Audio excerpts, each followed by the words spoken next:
curso. Eu queria apresentar para vocês então a professora Blanca Guevara Verlan, que é professora dos cursos de graduação e especialização em diagnóstico psicológico na PUC do Rio Grande do Sul. A professora Blanca também é especialista em diagnóstico psicológico, lá mesmo na PUC, né, Blanca? É mestre em psicologia social e da personalidade, e atualmente ela é doutoranda em saúde mental com uma pesquisa sobre autópsia psicológica, né? Então, o curso deve ser hoje, nesse horário de 19 às 22, isso? Amanhã, de 19 às 22 novamente, e no sábado, de 8 às 12.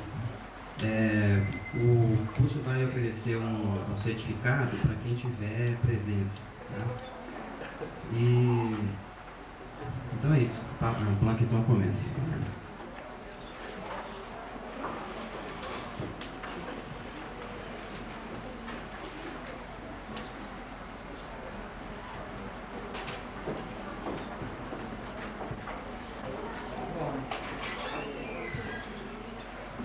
Boa noite para todos.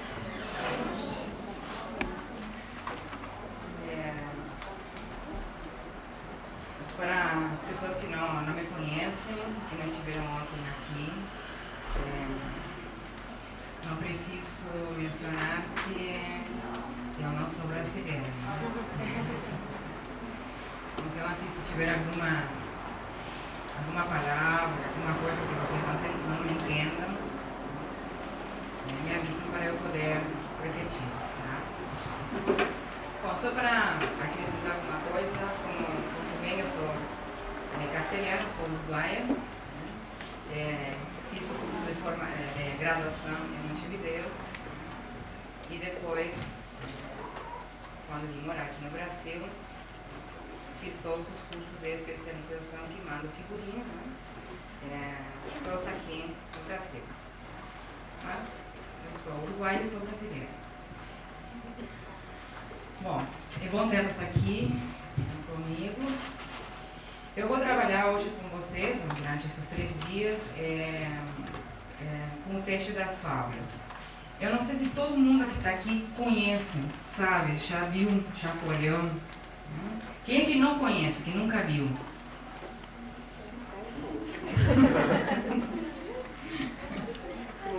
E agora?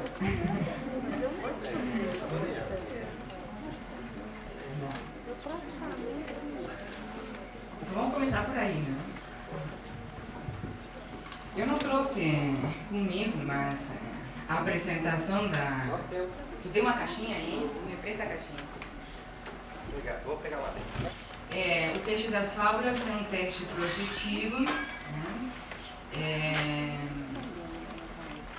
É um texto projetivo que é usado na avaliação diagnóstica, né?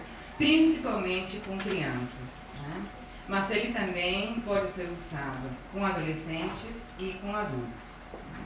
Mas a grande maioria dos psicólogos tem uma experiência maior na utilização dele com crianças, né? Bom, eu antes de começar a falar sobre o texto das fábulas, eu vou começar a falar sobre o que é projeção, já que nós vamos trabalhar com um texto projetivo, né? Vamos tentar ver um pouquinho da fundamentação teórica até poder chegar ao texto das fábulas, né? Então, assim, acho que é importante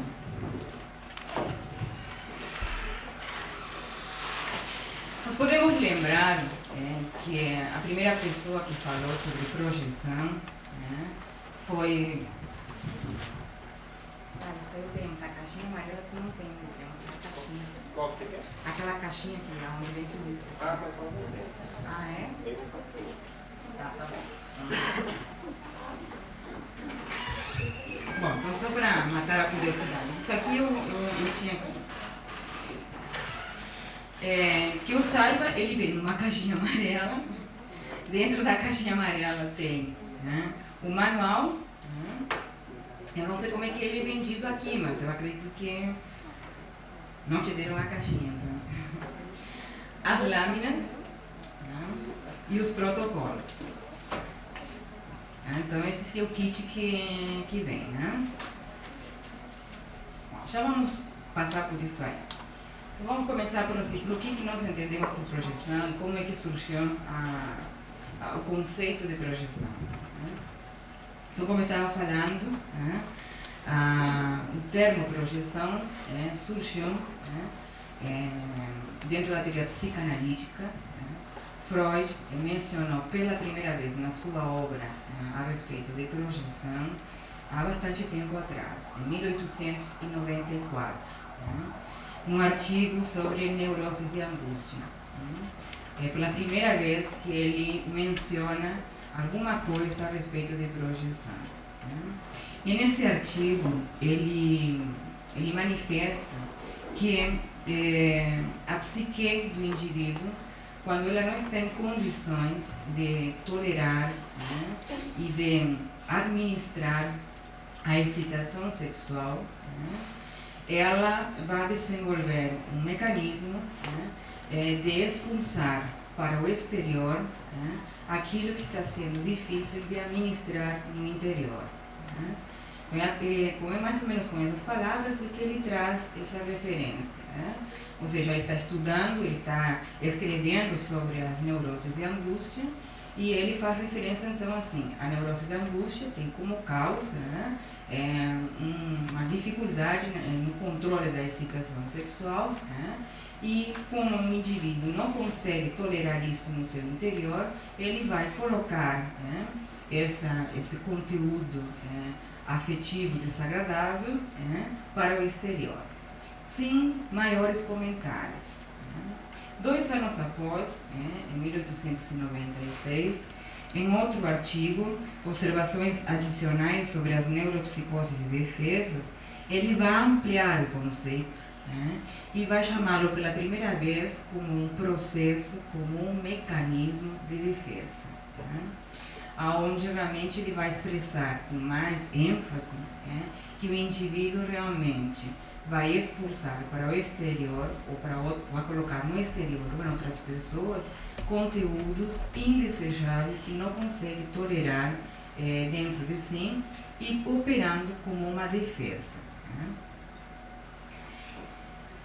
E em 1913, então, uns quantos anos após, em Totem e Tabu, é que ele vai trazer uma coisa bem mais importante ainda, e onde ele vai enfatizar que esse mecanismo de projeção ele não atua exclusivamente como um mecanismo de defesa.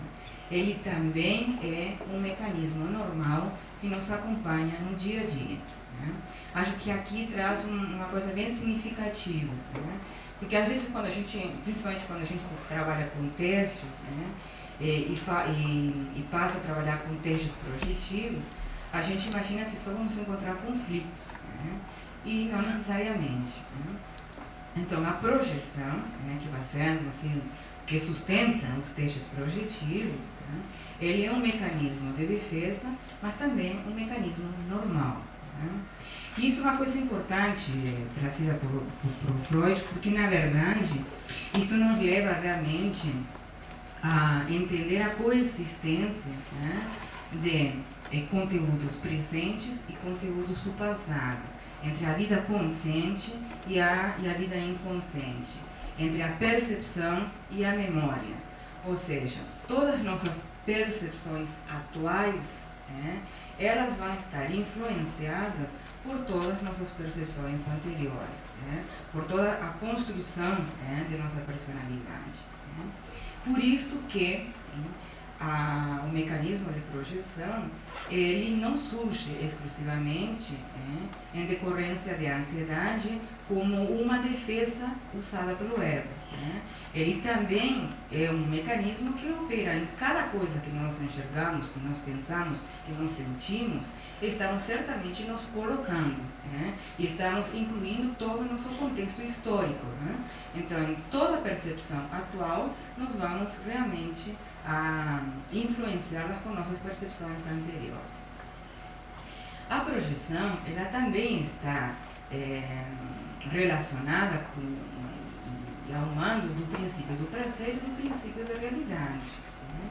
Então, aqueles indivíduos que funcionam governados pelo princípio do prazer, certamente eles vão projetar no mundo exterior, nos outros, conteúdos que não são suportáveis dentro de si e não vão se dar conta disso. Então, aí o que acontece? Aí estamos demonstrando que há um conflito, onde o indivíduo não tem ciência de que ele realmente está colocando conteúdos próprios no exterior. Então, e nesse momento, a projeção opera como um mecanismo de defesa. Mas quando o indivíduo consegue identificar que aquilo que ele está depositando lá fora tem a ver com ele, vai demonstrar que há uma harmonia entre o mundo interno e o mundo externo. E aí a projeção é um mecanismo normal, e não um mecanismo de defesa.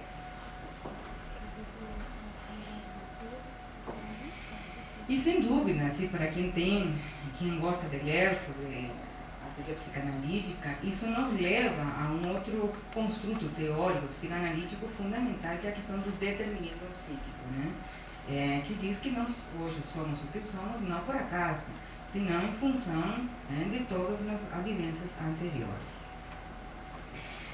Bom, sem dúvida, a teoria psicanalítica, a psicologia dinâmica, os estudos da projeção, vão possibilitar o surgimento de técnicas, vão possibilitar o surgimento de diferentes métodos projetivos.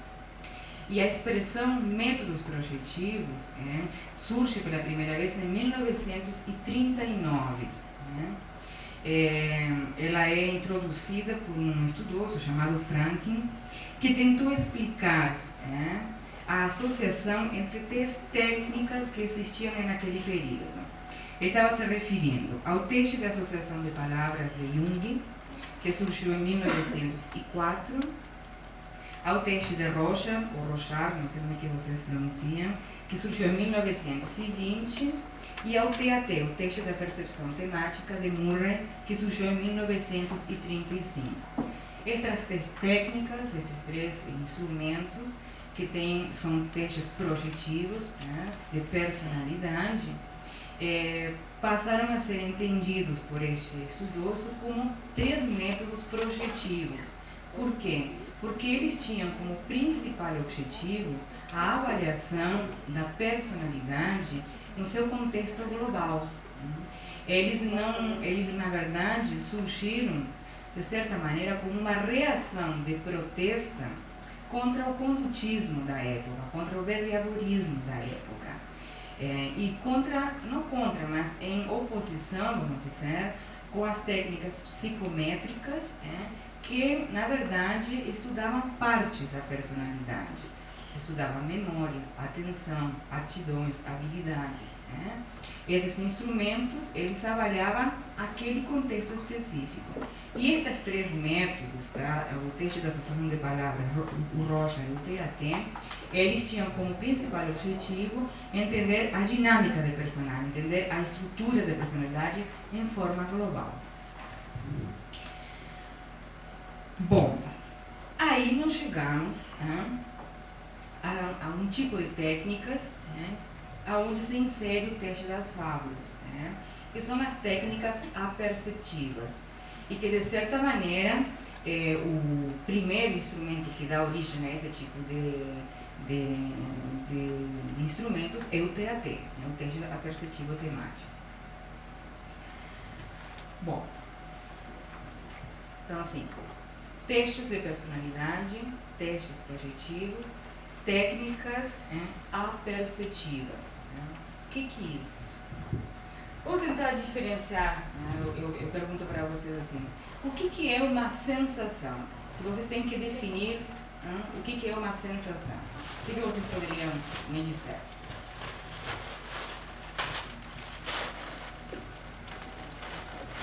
O que nós entendemos por sensação?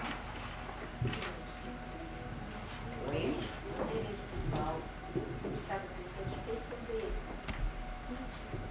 Uma maneira individual de perceber, de sentir.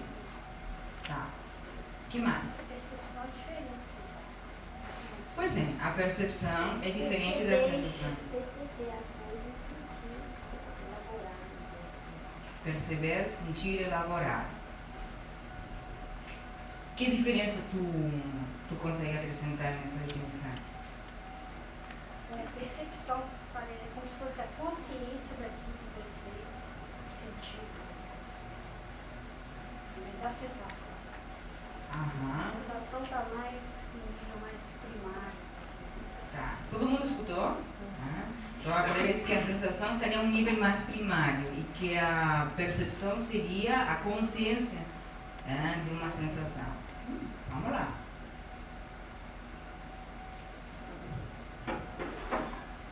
Alguém mais? Mas acho que bem por aí. A sensação, que é uma palavra que nós usamos todos os dias, e às vezes a gente nem sabe exatamente o significado real.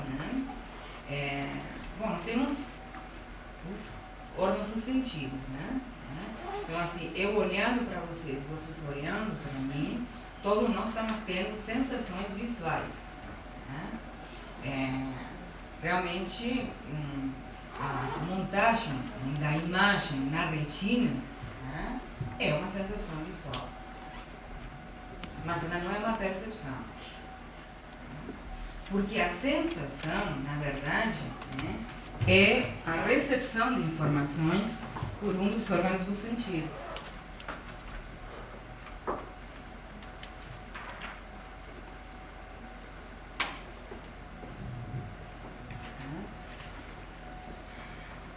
Então, assim, quando a imagem se forma na retina, dá para dizer que há uma sensação visual. Quando a gente toca uma mesa muito gelada, o primeiro conhecimento que a gente tem é uma sensação de frio. Mas depois, vamos seguir pela visão que acho que é mais fácil de identificar.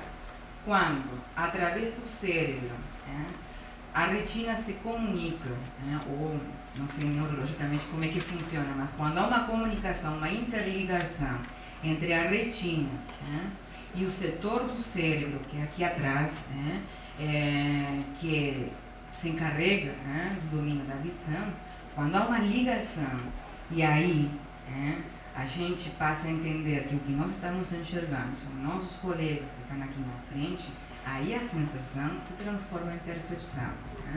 Então é bem como você tinha mencionado. A percepção é o processo de receber e interpretar as informações e de combiná-las com a experiência. É a organização na mente humana, é a interpretação objetiva de um estímulo.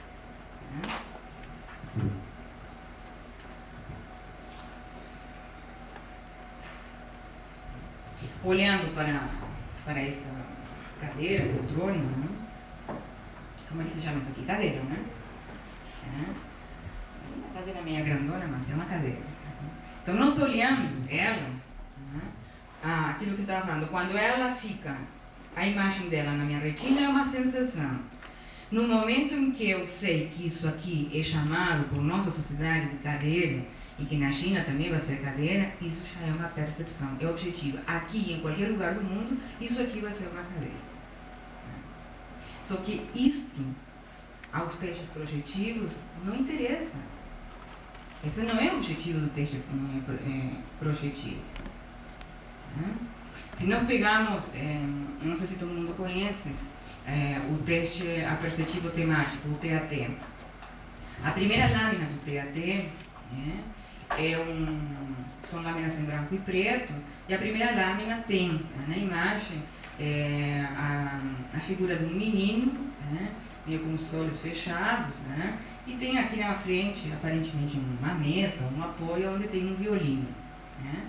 Então, assim, a instrução que a gente pede ao nosso cliente é que ele elabore uma história, com presente, passado e futuro, com começo, meio e fim. Então, assim, quando a gente mostra essa lâmina, e a pessoa nos diz, eu vejo um menino sentado, aqui na frente tem um troço, não sei o que é, pode ser um violino. Né? Através disso, não sei se ele é obsessivo, fóbico, não tenho como. Né? Porque isso todos nós vamos enxergar. A não ser que a gente tenha um problema neurológico de percepção mais séria. Né? Então, isso é enxergado por todos nós. Né? Então, isso não nos interessa. Então, o que nos interessa? O aperceptivo. E o que é o aperceptivo? É a interpretação subjetiva do estímulo. Né? É a interpretação subjetiva da percepção. O que me interessa saber se essa cadeira é bonita para mim, se ela é confortável, né? Se ela me inspira, sei lá, segurança para me sentar, que pode ser coisas que não é a mesma inspiração para vocês. Né? Então, a objetividade do estímulo, né, para os testes projetivos não é de principal interesse, é a percepção, ou seja, é a interpretação subjetiva da percepção, ou seja, os conteúdos projetados de seu interior para o exterior, que é o estímulo. Está me acompanhando?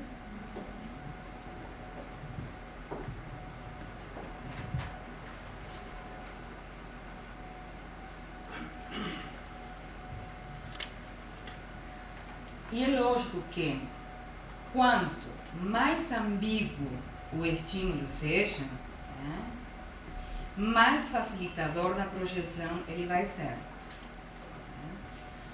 Quanto menos estruturado o estímulo seja, vai deixar o sujeito com maior responsabilidade, com mais liberdade para organizar a sua verbalização. Por quê? Porque, na verdade, que a proposta, né, dessas técnicas projetivas é mais ou menos que aconteça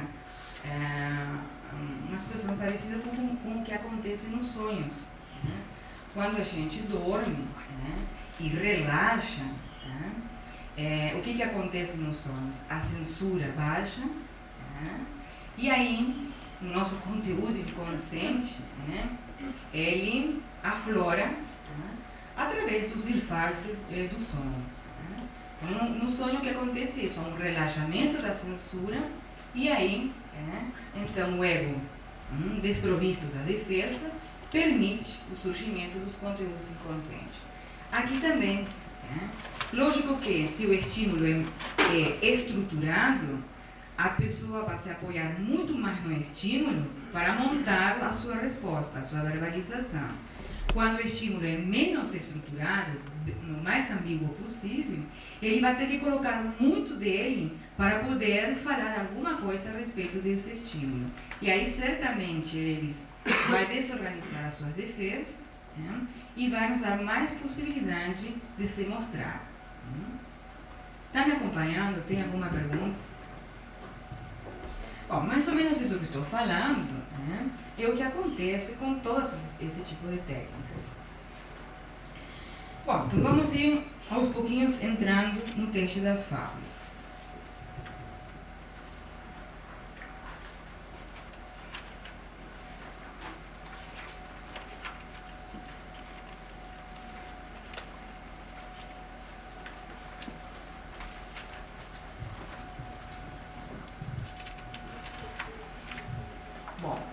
O método das fábulas surgiu pela primeira vez na França, no ano de 1940.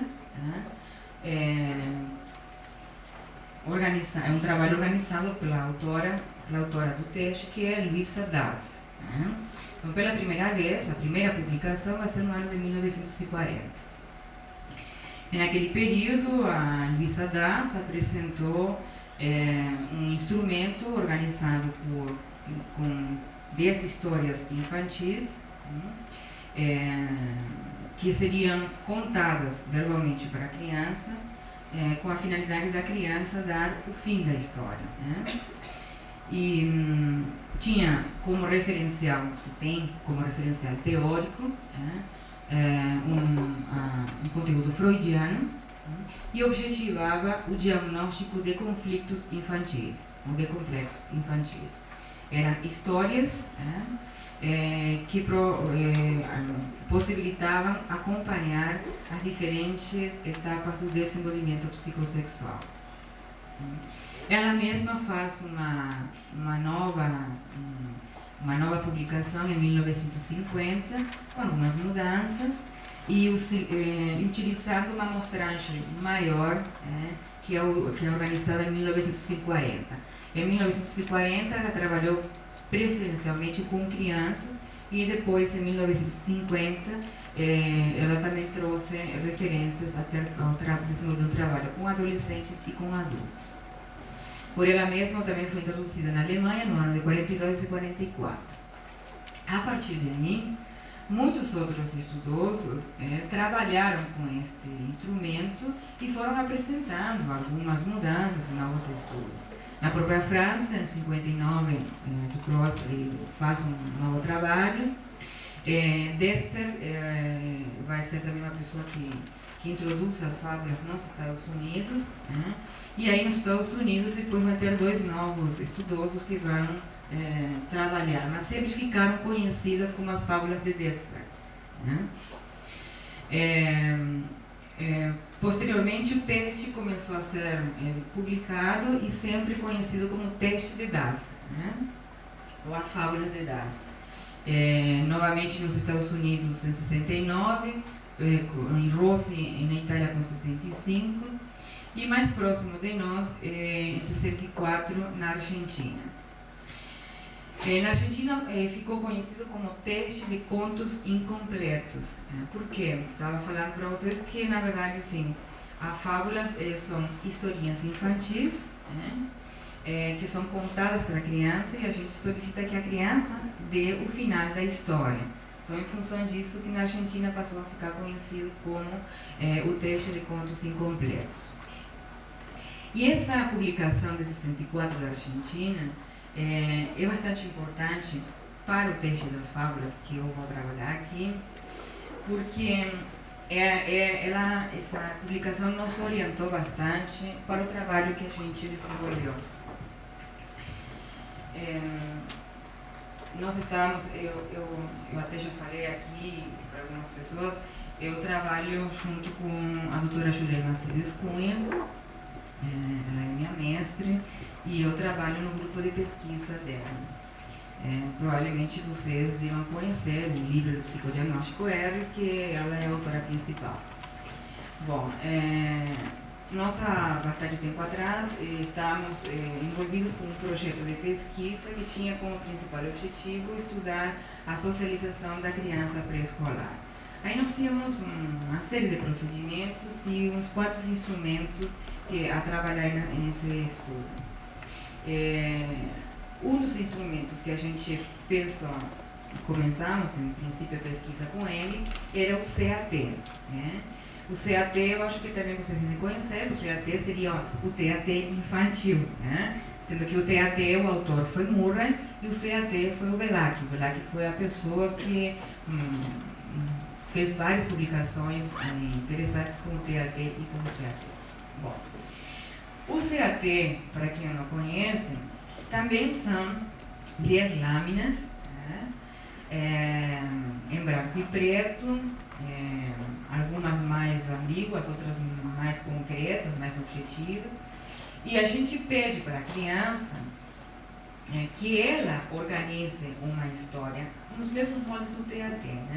Então, assim, a criança realmente elabora toda a história. Depois a gente, no inquérito, faz as perguntas para poder tirar todas as dúvidas que ficaram com a gente. Bom, nós começamos a trabalhar com esse teste com crianças pré-escolares. Nós estávamos trabalhando com crianças de 3 anos e 9 meses a 6 anos e 9 meses. O que a gente notava? A mesma coisa que também na clínica particular a gente nota, que a criança bem pequenininha, criança de quase 4 anos, 5 anos, e muitas das de 6 também, elas faziam histórias muito descritivas, né, que ficavam muito mais na percepção que na apercepção. E a gente tinha que fazer muito esforço no inquérito, perguntando e perguntando, para realmente poder retirar conteúdos com cunho mais projetivo.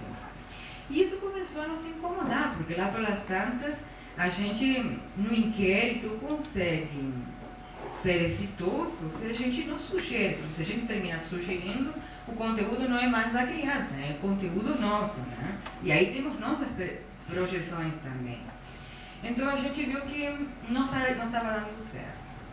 E quando a gente descobriu essa publicação na Argentina, que não foi um texto propriamente dito, foi um artigo da revista, no artigo da revista a gente observou que ele mencionava que ele junto com a história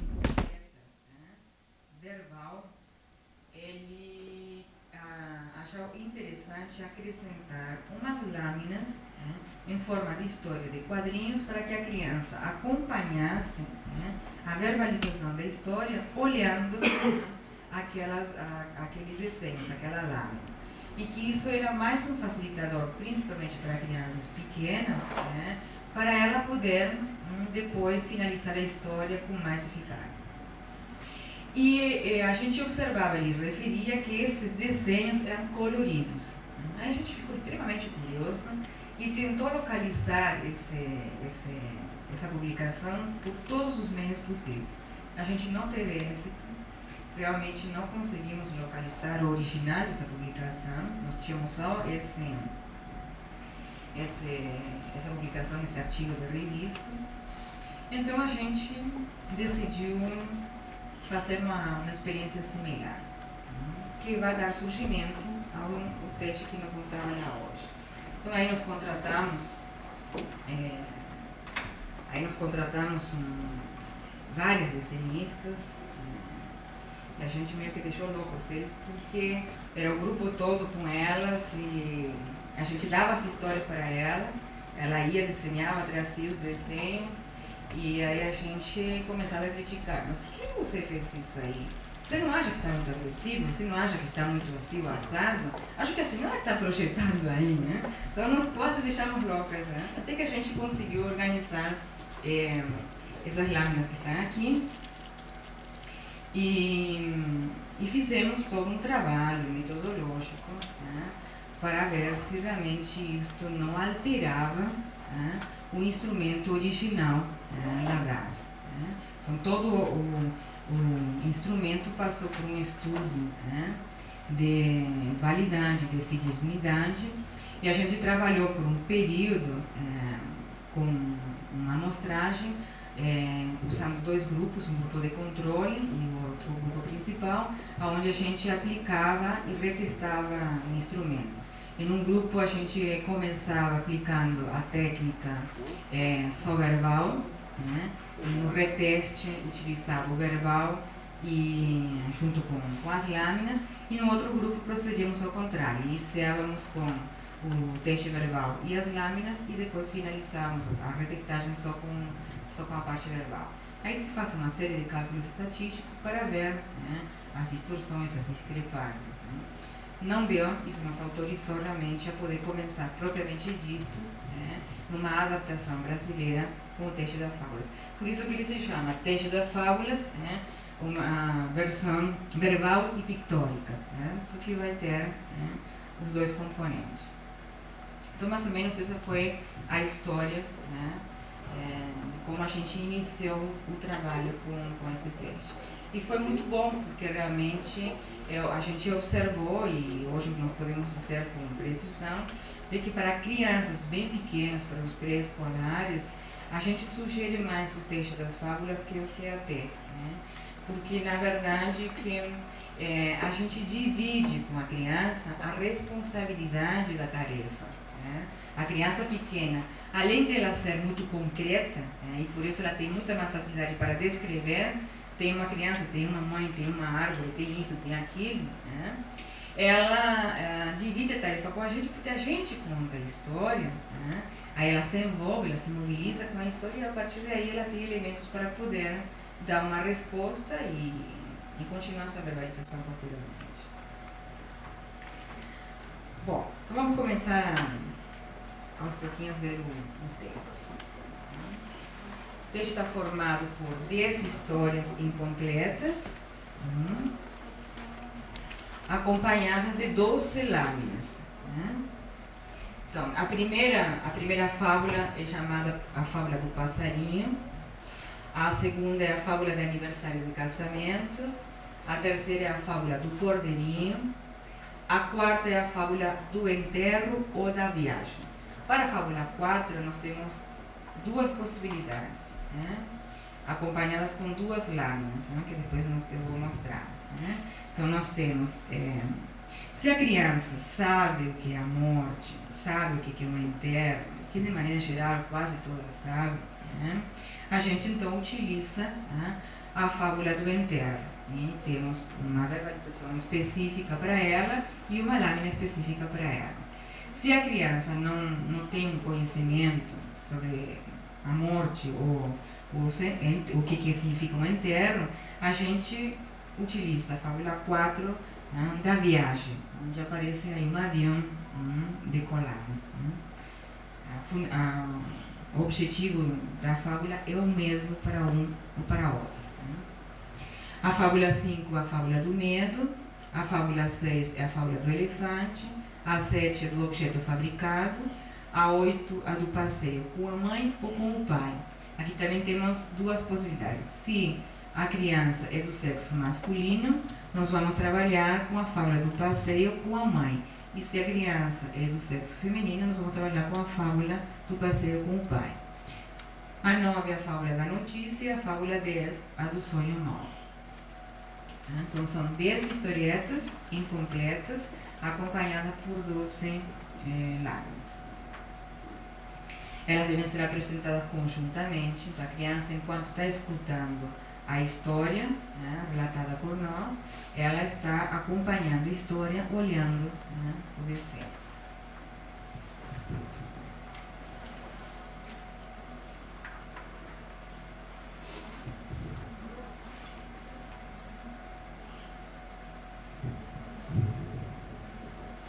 Bom, nós podemos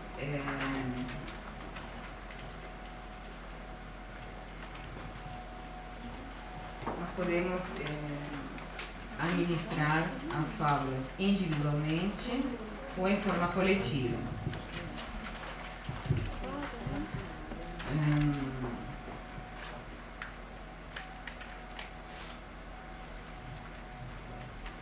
Então, como eu falei, a estrutura é uma forma verbal, inspirada em das, e acompanhada pelas lâminas, pela forma pictórica. Nós podemos administrar ela de forma individual ou coletiva. Nós desenvolvimos um sistema de categorização de respostas. Todo o estudo que a gente desenvolveu para validar e para ter um estudo de confiabilidade organizou um sistema de categorização de respostas. E o referencial teórico é psicodinâmico.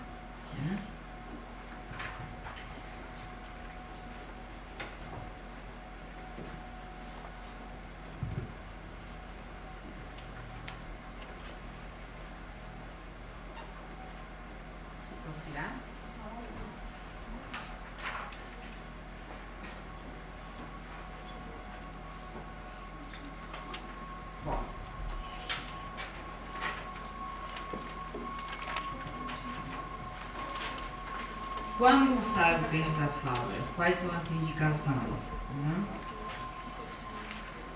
Bom, o texto das fábulas nos auxilia a poder interpretar o diagnóstico de crises situacionais, conflitos próprios da etapa do desenvolvimento, ou transtornos psicopatológicos em crianças. Ela também nos auxilia na avaliação psicodinâmica, tanto de crianças, adolescentes, como adultos. E na sua administração coletiva, ela nos auxilia a poder triar conflitos emocionais também nas 3 faixas etárias. Ele é um texto que pode ser utilizado em crianças a partir de 3 anos e meio. Geralmente, na nossa primeira experiência, a gente achava que até uns 10 anos, 10, 11 anos, dava para poder usar a combinação da parte verbal junto com a pictórica. Depois a gente já que a partir dessa idade, de repente podia ficar muito infantil para a criança, né? E a gente optava por usar só a forma verbal. Mas depois de desenvolvendo outros trabalhos com adolescentes e com adultos, a gente tem começado a utilizar também nos adolescentes e em alguns casos de adultos a versão verbal e pictórica. E temos tido bons resultados.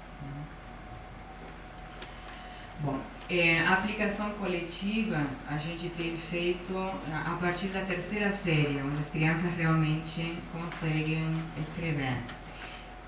E coletivamente a gente utiliza ou o slide ou as lâminas estão aqui no retroprojetor. Então a pessoa projeta o slide e conta a história, e a criança escreve a resposta. Na aplicação coletiva, a gente não realiza o inquérito, né? Por isso que ele serve como triagem de conflitos emocionais, né? Aí a gente observa assim, que conteúdos podem ser respostas que nos mostram que houve uma importante mobilização afetiva, e dependendo, por exemplo, se for numa escola esse trabalho desenvolvido, aí dependendo da psicóloga do colégio, da orientadora vocacional que coordena esse trabalho, a gente acha interessante fazer um reteste, e aí individual, deixando passar pelo menos 15, 20 dias. Né?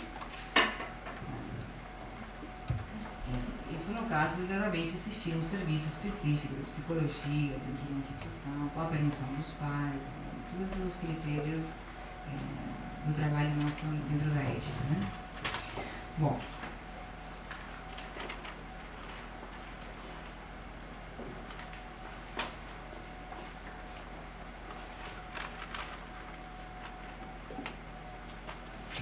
eu vou começar a trabalhar agora as instruções para a administração.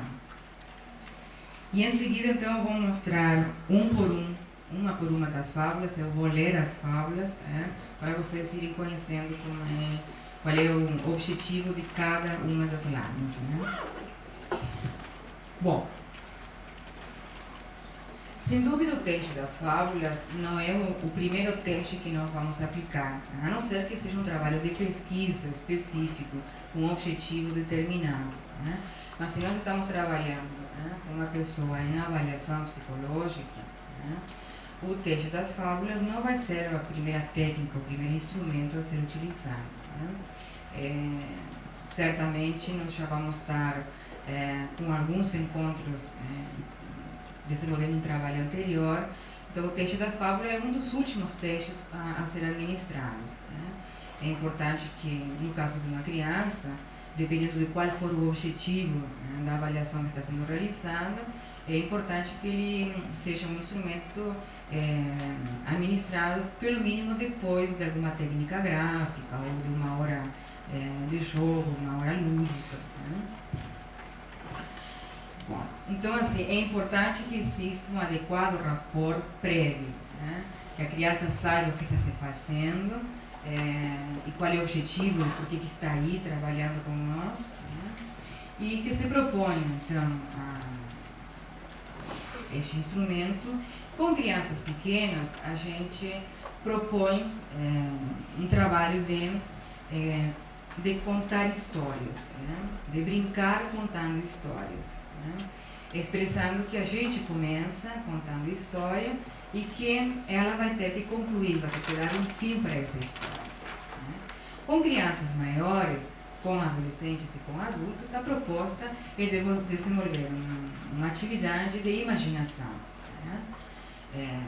É lógico que se a gente está desenvolvendo um trabalho de avaliação psicológica, tanto a criança pequena como o adolescente como o adulto sabe que está sendo avaliado, sabe qual é o objetivo do trabalho a ser desenvolvido. Então, de maneira geral, com crianças pequenas, a proposta é essa: brincar de contar histórias, né? Expressando que nós vamos a contar história, que enquanto nós estamos contando a história, ela vai estar observando um desenho, né? Ela vai poder acompanhar a história no desenho, e que no final nós vamos fazer uma pergunta que ela precisa responder, porque essa resposta vai dar o final da história.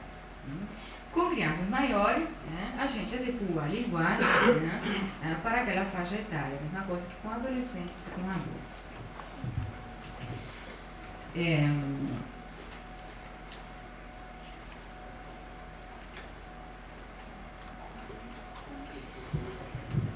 Vocês vão ter as histórias no manual. Né? É importante que vocês saibam a história de memória. Né? A gente recomenda evitar ler a história. Né? Mas a gente pode, né, estar espiando a história. Né? Até porque é importante que a gente não acrescente nenhuma palavra diferente e que também não diminua, né, nenhuma palavra. Né? Então a gente tem que ter um jogo de cintura na hora da administração e não ficar no texto, né, lendo. O que eu faço particularmente, eu reproduzi as histórias em um pequeno cartãozinho e eu vou acompanhando a história. Né? Não custa nada dar uma espiada. A criança, principalmente os pequenos, fica tão olhando o desenho que eles nem olham muito para a nossa expressão. Mas cada caso é um caso. Então é importante que a gente tenha um bom conhecimento do texto, né? De preferência a gente estar desprovisto de qualquer insegurança, né? E a gente possa ter a noção bem exata do que nós estamos reproduzindo para a criança. Então a gente conta a história. É importante que a gente conte, né, com uma expressão, mas sem exageros. A gente não pode enfatizar mais uma parte da história que a outra, né? Mas a gente tem que contar a história com uma certa vibração. Né? E posteriormente, né, a criança vai dar a sua resposta. É importante que a gente deixe claro para a criança que, além de contar a história, nós vamos a controlar o tempo. Né? Porque ela vai observar que nós vamos a controlar o nosso relógio ou se a gente usa um cronômetro. Né? Que tempo que nós vamos a controlar? Nós vamos controlar o tempo de reação, que a gente abrevia T.R. Tempo de reação. O que é esse tempo de reação? Né? É aquele intervalo que fica entre nós concluir de fazer a pergunta para a criança, né, e a criança dar a resposta, né, para que nós estamos precisando, ela dar o fim da história. Esse intervalo entre que nós terminamos de contar a história e ela nos dá a resposta, esse tempo de reação é que nós temos que controlar, que geralmente é um tempo curto de alguns segundos. Né? Então, esse tempo de reação é fundamental, não é o tempo total da história. A gente, de maneira geral, desenvolve essa testagem em torno de 15, 20 minutos. Tem alguns casos que são mais demorados, tem outros que são menos demorados. Né? Mas, de maneira geral, esse é o termo médio, de 15 e 20 minutos. Não nos interessa o tempo final, o tempo total de duração, porque como nós vamos introduzir um inquérito para cada um das fábulas, aí nós temos um tempo nosso. Né? Então esse tempo total não nos interessa o tempo de reação entre nossa finalização da história e o início da resposta da criança, do adolescente e do adulto.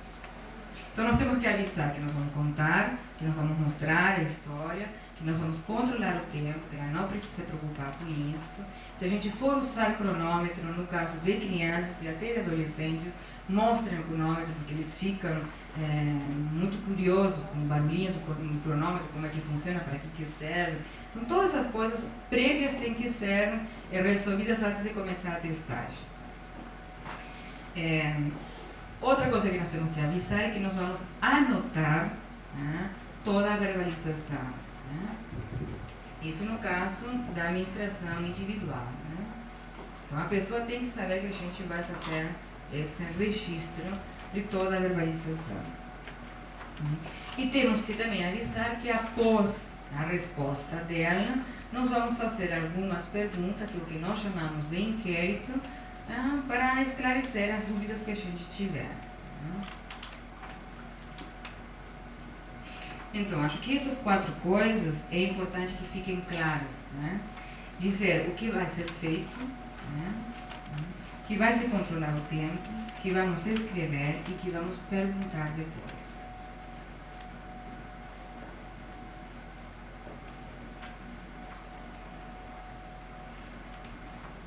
No caso da administração coletiva, né, nós vamos expressar, né, do que se trata a tarefa, né, que nós vamos mostrar os slides, que vamos passar os slides, vamos contar a história, né, que nós vamos ficar observando a turma como um todo, e quando a gente veja que mais ou menos todos terminaram, né, de escrever, nós vamos passar para a segunda, terceira, quarta e assim sucessivamente. Na aplicação coletiva é interessante que sempre a gente esteja acompanhado com um outro colega, né, que possa também nos auxiliar na observação, né.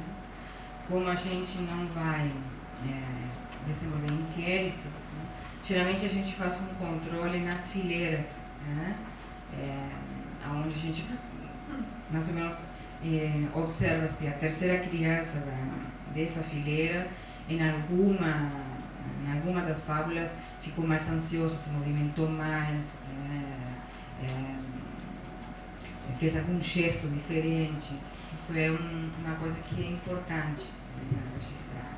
Porque essa observação individual você mantém, né? Quando a gente anota a resposta da criança, a gente anota a resposta da criança e colocamos nas nossas anotações algum símbolo ou, por extenso, algum gesto, alguma coisa do comportamento, né? A gente deve anotar tudo, né?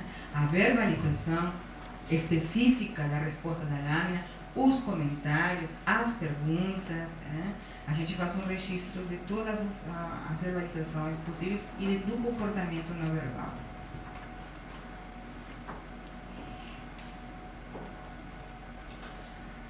O inquérito. Sempre deve se fazer inquérito. Mesmo que a resposta dada para a historinha contada, para a fábula, não pareça da mais normalidade. Não fiquem confiantes numa resposta bem bonitinha, porque o inquérito pode desorganizar toda a resposta, né? Então, sempre deve-se fazer inquérito. E o inquérito tem que ser organizado da maneira mais neutra possível. A gente sempre procura usar a verbalização do próprio indivíduo, né? A gente ou repete, né, ou usa perguntas neutras. E daí?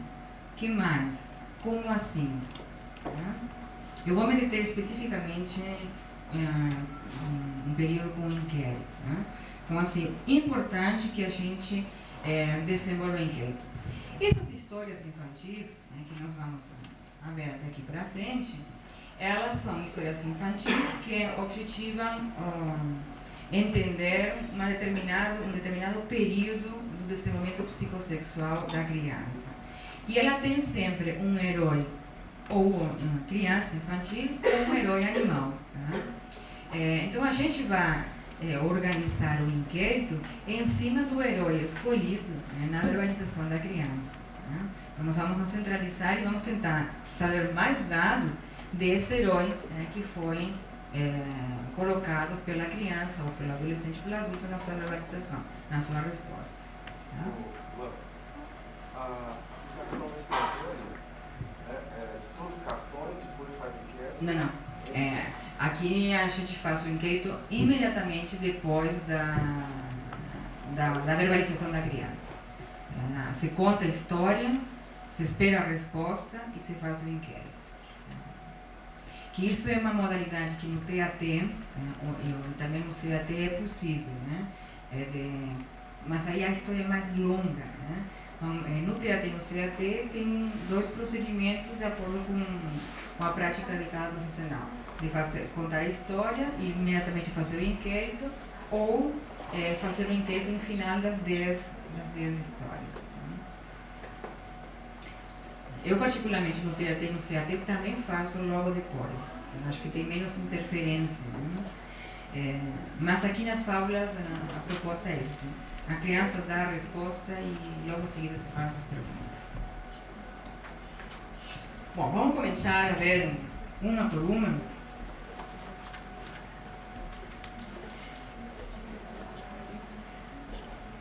Bom, então já está o rapport bem estabelecido, já esclarecemos tudo que nós vamos fazer, o objetivo, então vamos começar a apresentar.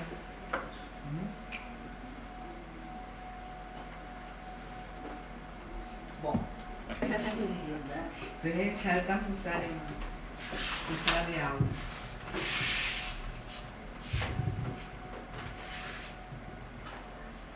Não gosto muito desse troço. Bom, vamos lá. Não sei se a imagem está boa, mas vamos lá. Né? Aqui nós temos, ela é bem mais limpinha, né? Não tem essas... Essa aqui é a fábula do passarinho. Né? Aqui eu vou ler, tá, gente?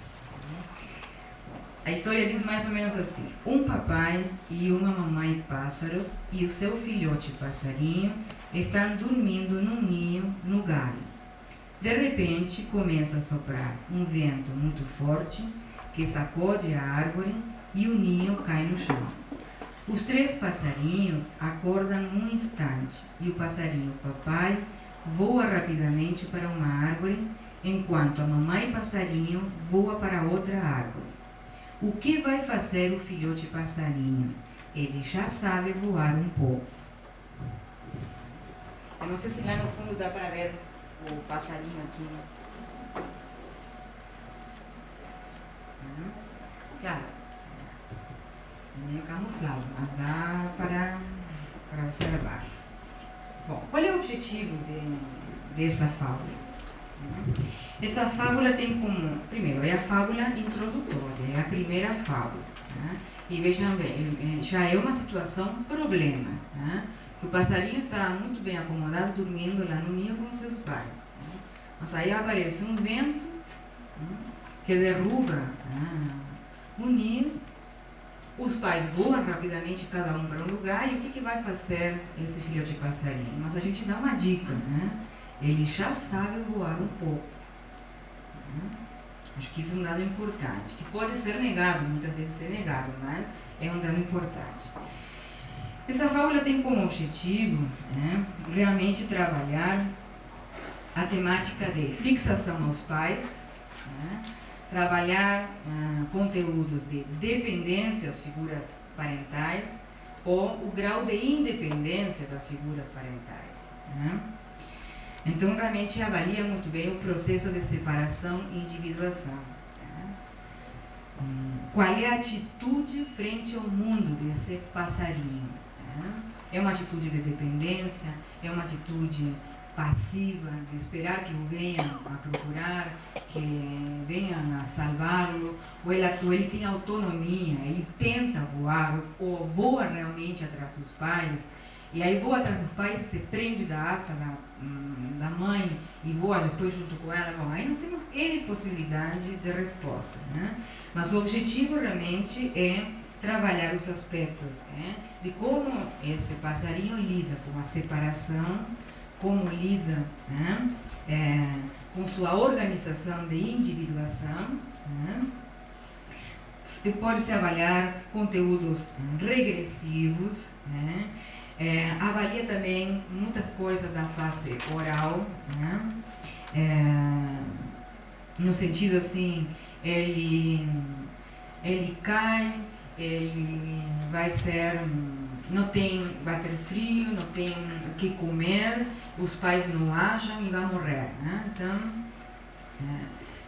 também tem muitos conteúdos orais nessa lado. Né? Ou vai ser devorado por alguém. Muitas crianças se introduzem um novo elemento, vai aparecer um bicho na floresta que o mata, que o come. Né?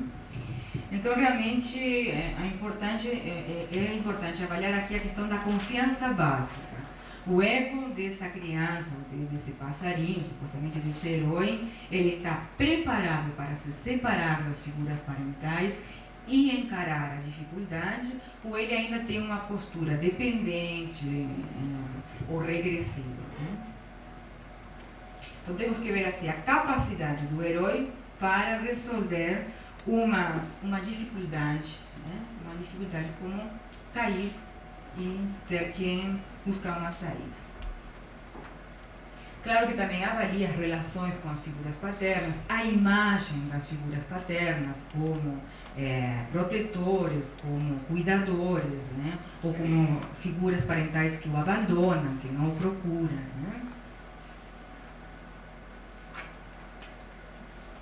A fábula 2, a fábula do aniversário de casamento.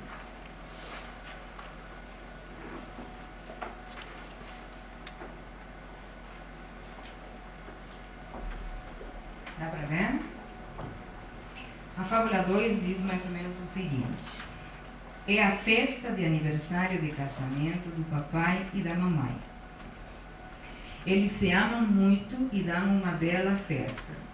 Durante a festa, a criança se levanta e vai ficar sozinha no fundo do quintal.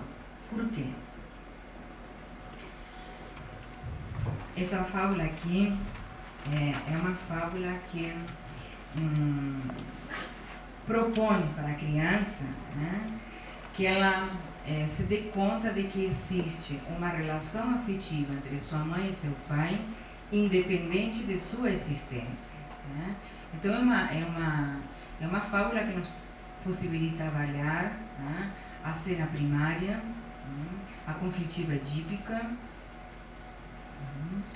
os sentimentos de se sentir excluído da relação, se sentir rejeitado da relação, os sentimentos de amor e ódio, de ciúme, de rivalidade com o progenitor do mesmo sexo, e de amor para o progenitor do sexo oposto. Então, basicamente, essa fábula avalia isso aí. Também avalia coisas na linha oral, porque muitas crianças, muitos adolescentes, a gente vai ver também protocolos de adolescentes e de adultos, em que trazem muita coisa para o lado oral nesta fábula. Ele foi embora da festa porque não gostou do bolo, o bolo não era de chocolate. Então, assim, vou me defender do jeito que dá, vou deslocar a coisa para outra área. Não é bem isto que me incomoda, não foi por nenhum outro motivo, só porque o bolo não era de chocolate. Então, assim, como é uma festa de aniversário, o alimento está presente. Então, realmente, esses são os elementos mais importantes que têm aparecido nessa fábula. No caso de crianças que têm pais separados. Olha, às vezes aparecem conteúdos conflitivos em direção a isto, ou conteúdos não conflitivos em relação à separação. Não importa se os pais são separados, se estão juntos ou não estão juntos, importa o que a relação afetiva, homem e mulher, representa para eles e como eles vivem isso aí.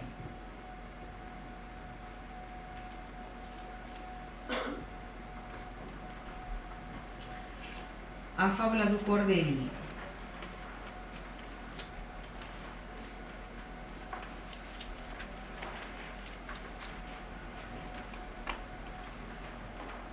A fábula 3, a fábula do cordeirinho, diz assim: lá no pasto estão uma mamãe ovelha e o seu cordeirinho. O cordeirinho pula todo o dia ao lado da mamãe e todas as tardes a mamãe lhe dá um bom leite quente que ele adora. Mas ele já come capim também. Um dia trouxeram para a mamãe ovelha um pequeno cordeirinho que estava com fome, para que a mamãe lhe desse leite.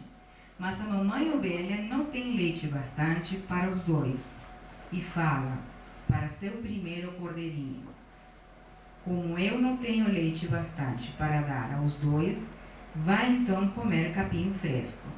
O que o cordeirinho vai fazer?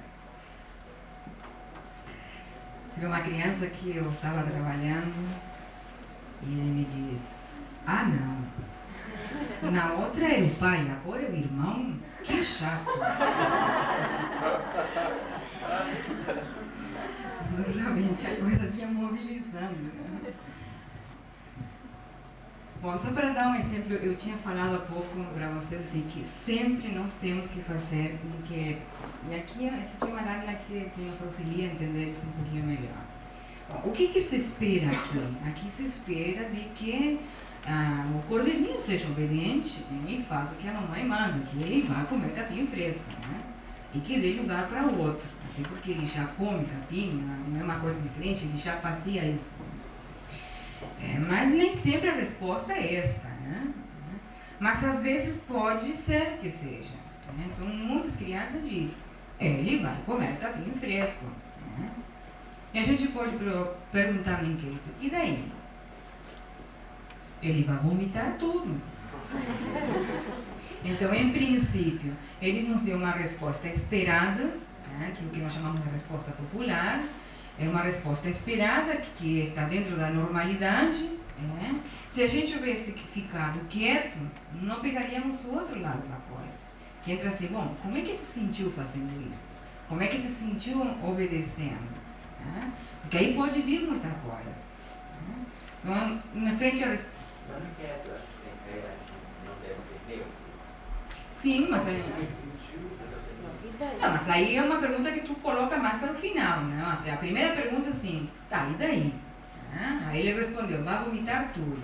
Bom, aí se pergunta, e como se sentiu vomitando? Mal, né? Porque a mãe não deu mais leite para ele, agora só cuida do outro, não sei o que vai aparecer aí na resposta. Então, assim, o que está se sentindo nunca é uma pergunta de início. Né? A não ser que seja uma coisa muito específica, né? Mas geralmente tu começa a resposta com o mais neutro possível. E daí? E que mais? E como assim? Ou como termina a história? Ou o que vai acontecer depois? E aí depois tu introduz uma coisa mais específica, como o que está se sentindo após. Não influenciar mais para tu colocar as tuas coisas, né? Aí caberia realmente, bom, como se sentiu vomitando? Né? Ou o que aconteceu depois de que ele vomitou, né?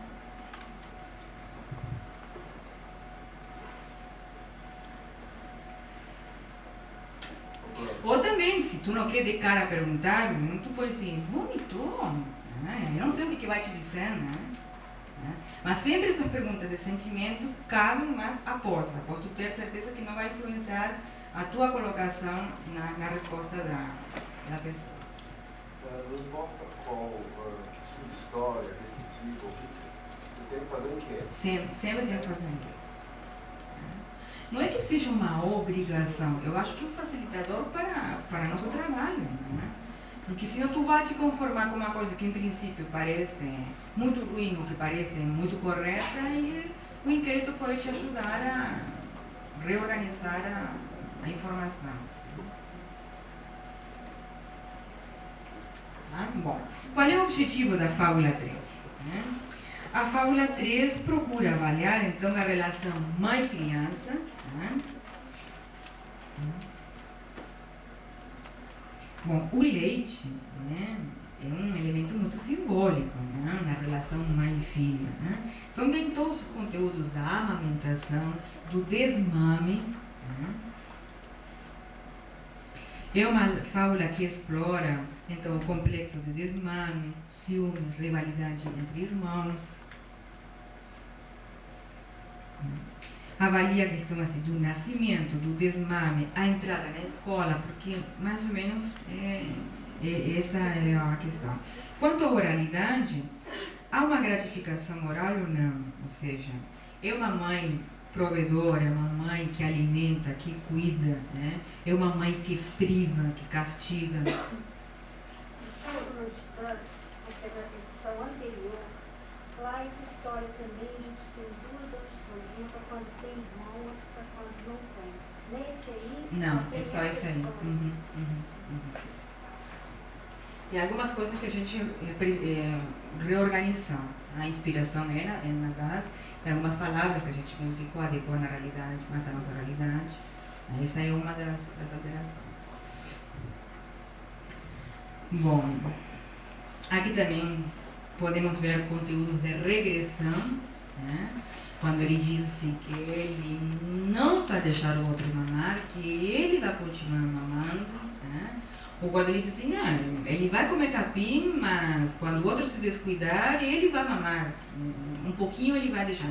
Não sabemos a resposta, né? Então, temos que ver assim, a capacidade também desse herói para aceitar sua nova condição e dar lugar para o outro. Então, pode aparecer muitos conteúdos regressivos ou agressivos, né, em direção a esse terceiro elemento que está aparecendo na história. Então, basicamente, seria isso aí. Então, tudo relacionado com a maternidade, com a relação com a mãe boa, provedora, ou que priva, que castiga, né? A relação com os irmãos, né? Hábitos de alimentação também. Bom, essas três primeiras fábulas, elas formam um bloco, né? Um primeiro bloco, né? Onde aparecem três importantes situações problemas. Na primeira, com o vento que derruba o ninho, na segunda, com a relação da mãe com o pai, e a terceira, a relação mãe-filho, mãe-filhos, irmãos, né?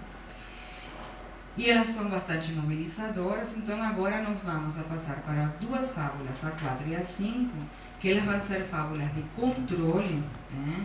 Para entender em que direção a criança começa a orientar a sua agressão, né? Depois, três importantes situações problema, vamos ver assim, agora na 4, né? Que funciona como uma fábula então, de controle, que possibilita a catarse, né? Ver para onde que vai direcionar a agressão. Então, como eu falei, para a 4 nós temos duas possibilidades, a fábula do enterro e a fábula da viagem.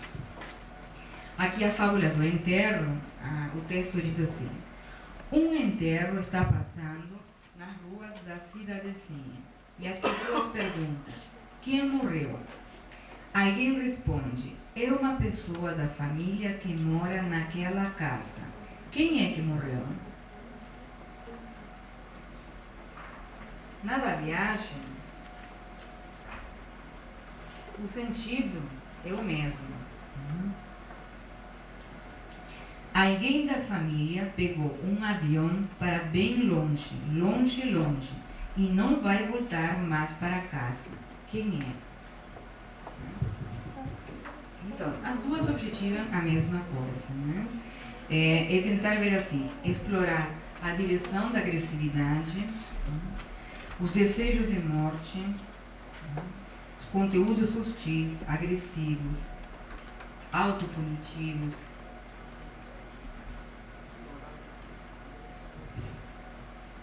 Basicamente, avaliar como a criança, como viu o personagem, né, explora a agressividade, como ela direciona a agressividade.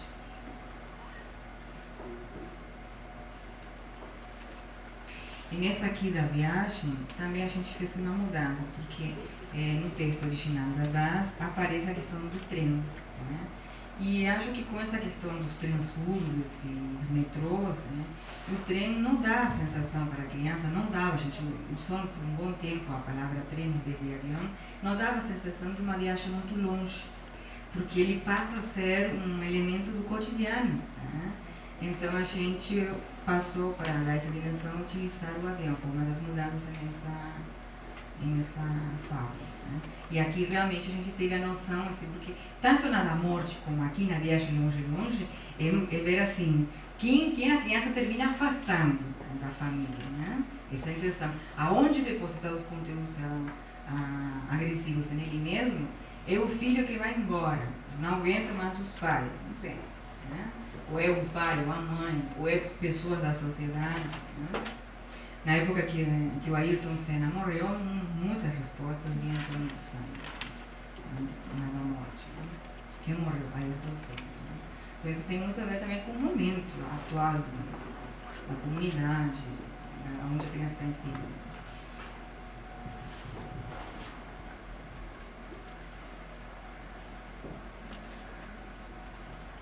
A fábula 5 também, né? Junto com a 4, né? Nos auxilia a controlar os conteúdos agressivos, né? e de certa forma a nos entender como é que estão sendo manejados pela criança. Então a fábula 5, a fábula do medo, diz assim: uma criança diz baixinho, ai que medo, do que ela tem medo, de que ela tem medo.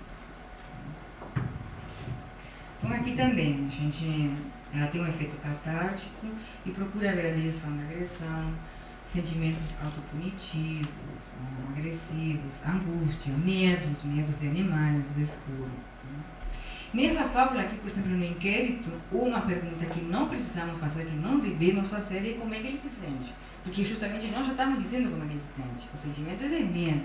Né? Então, essa é uma pergunta que a gente não faz. Né?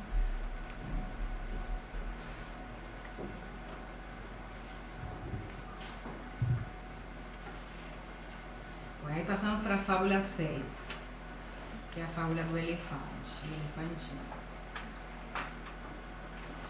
A fábula 6 diz assim: uma criança tem um elefantinho do qual ela gosta muito e que é lindo, com sua tromba bem comprida. Um dia, voltando do passeio, a criança entra em seu quarto e acha seu elefantinho muito diferente. O que ele tem de diferente? Por que está diferente? Bom, a fábula 6 procura avaliar o complexo de castração, né? Os temores da castração, as experiências fálicas, né? Tudo muito direcionado com a questão da sexualidade.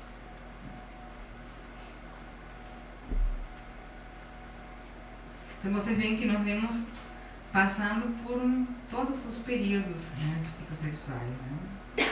Então, basicamente isso, uma fábula que avalia o manejo da castração, né? As experiências de castração. Tudo que tem a ver com a sexualidade. Né? Ele cresceu, cortaram a trompa, tem esse tipo de resposta. A fábula 7.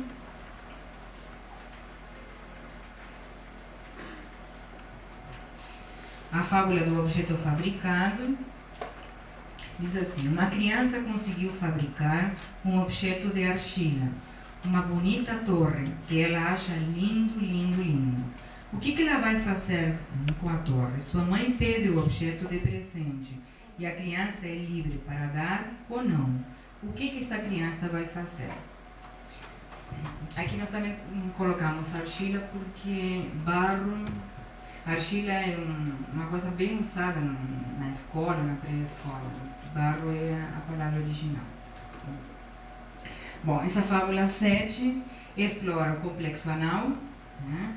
A questão da possessividade, do controle, né? O que se espera é que ele dê a torre para a mãe, né?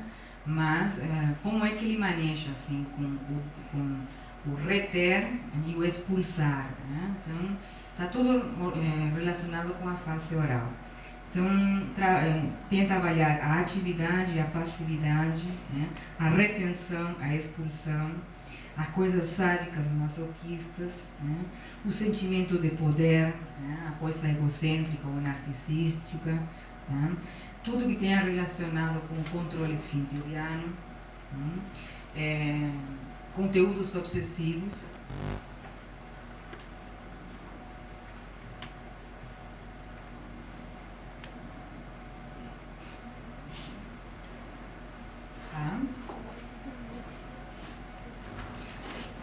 A fábula 8, que é a fábula do passeio. Então, como eu falei para vocês, nós temos duas versões, né?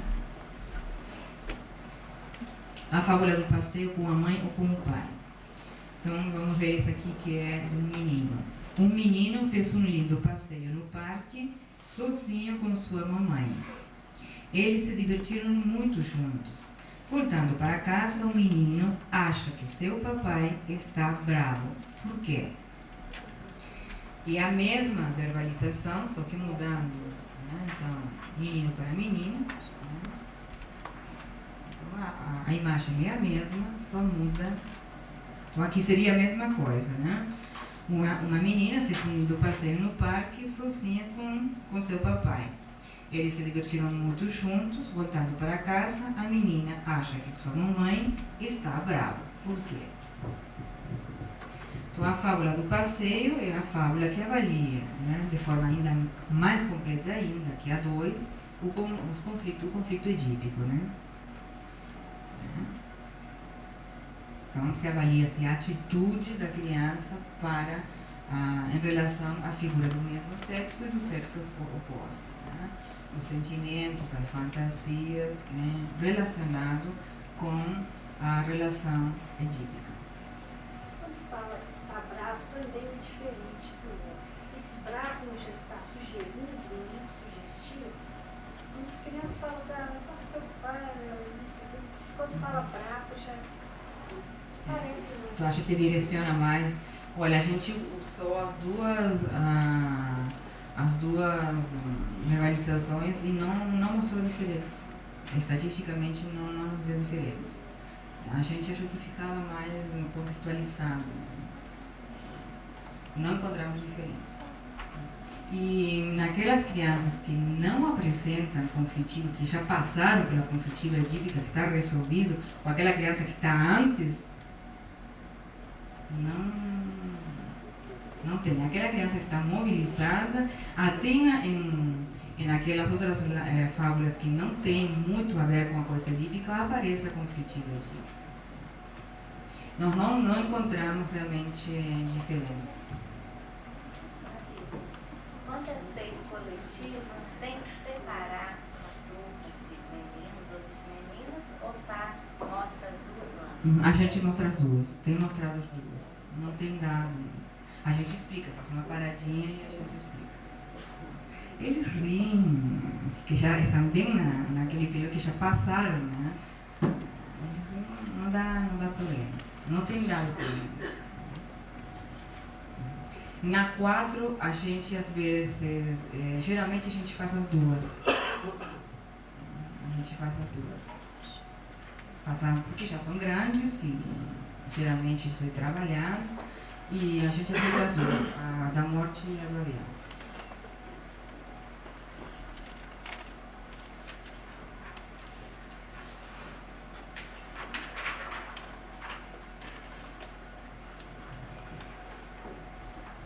De novo, fizemos um outro bloco, 6, 7 e 8, e temos a fábula 9 e 10, que também funcionam como fábulas de controle, como fábulas que facilitam a catarse, também de novo para ver a direção da agressão. Né? A fábula 9, a fábula da notícia, diz assim: uma criança volta da escola e sua mãe lhe diz: não comece já a brincar, pois tenho uma coisa para lhe contar. O que a mãe vai lhe contar? Bom, essa fábula explora realmente a manifestação de desejos, de proibições, de deveres, de restrições. Então, a gente observa aqui a expectativa da criança. Também explora desejos, explora medos, né? Mas é mais importante isso aí, avalia-se quais são os desejos, quais são as provisões, porque de repente já diz assim: a mãe vai lhe contar que vão sair de férias, sei lá, para Miami, para a Disney, né? Então, explora os desejos, né? Ou de repente, assim, como na 8, né? Algumas crianças, por exemplo, que estão muito na vivência edípica, dizem assim: a mãe estava brava porque não foi junto no parque, e aí briga com o pai e vai embora de casa. Muitas vezes aqui na 9, então, ou soluciona o que desmanchou na 8 ou bota mais fogo na fogueira, né? Então direciona bem a agressividade.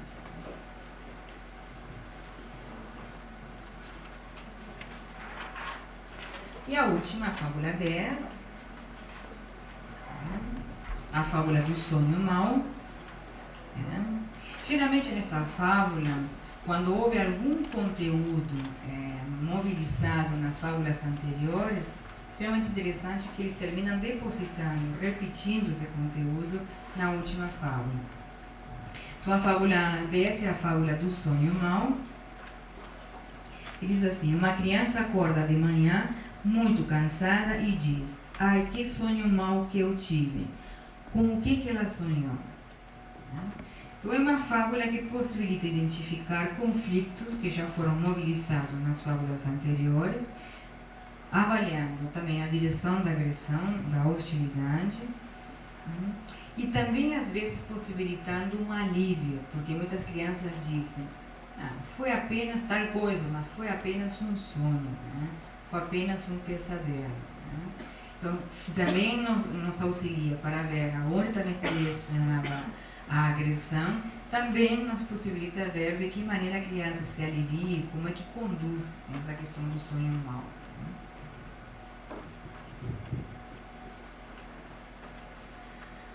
Bom, então mais ou menos seria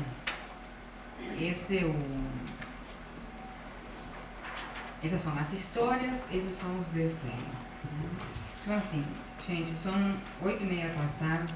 Quem sabe a gente faz um pequeno intervalo de uns 10 minutinhos, né? De repente 15 para as 9 a gente retorna. E aí nós vamos trabalhar. Eu gostaria que vocês pegassem aqui na frente, tem uma apostila, né? Bom, eu gostaria que vocês pegassem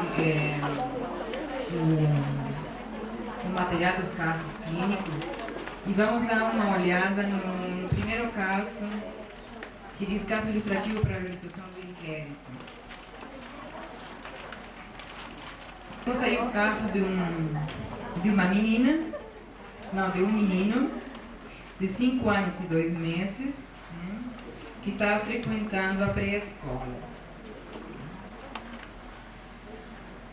Eu coloquei aí para vocês só a verbalização espontânea, ou seja, concluída o relato da história, a primeira verbalização que o garoto fez.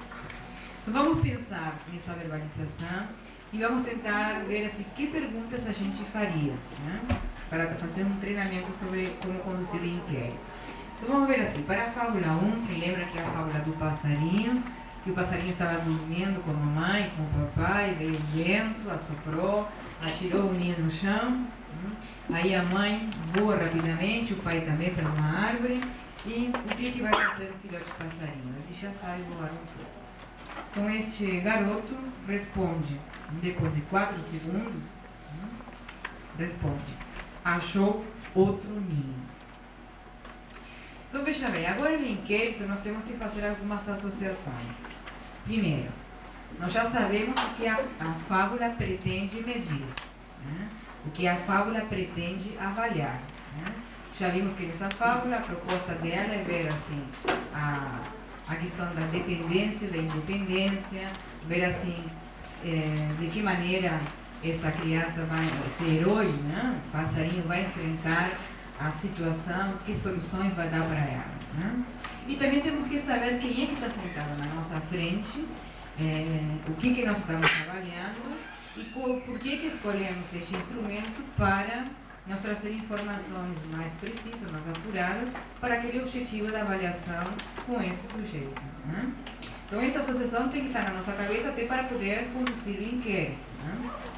Então a resposta desse menino é: achou outro ninho. O que vocês perguntariam? Como é que vocês conduziriam aqui?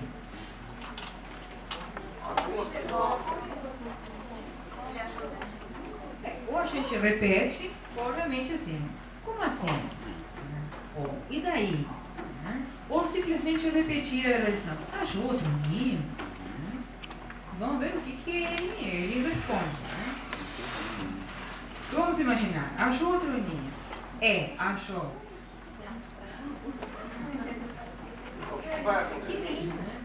Ou de repente assim, se a gente vê que ele é defensivo, como achou? Achou outro ninho, não responde nada, como achou? Porque uma coisa que é importante aqui é ver como é que é a ação do herói. Achou porque quando caiu havia outro ninho no chão? ou achou porque ele teve que procurar. E como procurar? A mãe o levou no colo, né? Então, a ação, se ela é ativa ou se ela é passiva, é muito importante para a gente saber, né? Então, se ele se mantém muito defensivo, né? Então, foi uma pergunta para você assim, como achou? Né? E aí, não sei o que nós vamos responder. De repente, pode não responder. Ah, voou um pouquinho, caiu no chão, voou mais um pouquinho, ficou cansado e encontrou esse ninho no chão. Né? E daí? E daí ele ficou bem quentinho esperando que a mamãe venha buscar ele. Ah, é? E o que vai acontecer?